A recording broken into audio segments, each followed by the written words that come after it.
बहुत समय पहले भारत के एक रहस्यमयी गांव भैरवपुर के बारे में अजीब कहानियां सुनने को मिलती थीं। लोग कहते थे कि जैसे ही रात के 12 बजते हैं, पूरे गांव में अजीब आवाजें आने लगती हैं और एक पुरानी हवेली के पास कोई भी जाने की हिम्मत नहीं करता। एक दिन आदर्श, जो बहुत साहसी लड़का था, अपने दोस्तों रवि और नेहा के साथ उस गांव की सच्चाई जानने का फैसला करता है। तीनों रात के समय टॉर्च लेकर उस पुरानी हवेली की तरफ बढ़ते हैं। हवा तेज चल रही थी और पेड़ों की शाखाएं ऐसे हिल रही थीं जैसे कोई उन्हें पकड़कर झकझोर रहा हो। जैसे ही वे हवेली के अंदर कदम रखते हैं, अचानक दरवाजा अपने आप जोर से बंद हो जाता है।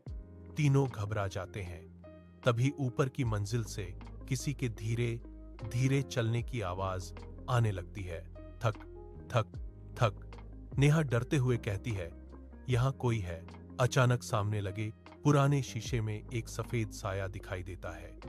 आदर्श तुरंत टॉर्च उस तरफ घुमाता है, लेकिन वहां कोई नहीं होता। तभी पीछे से किसी की ठंडी फुसफुसाहट सुनाई देती है, यहां से चले जाओ। रवि डर के मारे चिल्ला पड़ता है और तीनों तेजी से भागते हुए हवेली से बाहर निकल जाते हैं। बाहर आकर जब वे पीछे मुड़कर देखते हैं तो हवेली की खिड़की में वही सफेद साया खड़ा उन्हें घूर रहा होता है। अगली सुबह गांव वाले बताते हैं कि उस हवेली में सालों पहले एक लड़की की रहस्यमयी मौत हुई थी। तभी से उसकी आत्मा वहां भटकती है।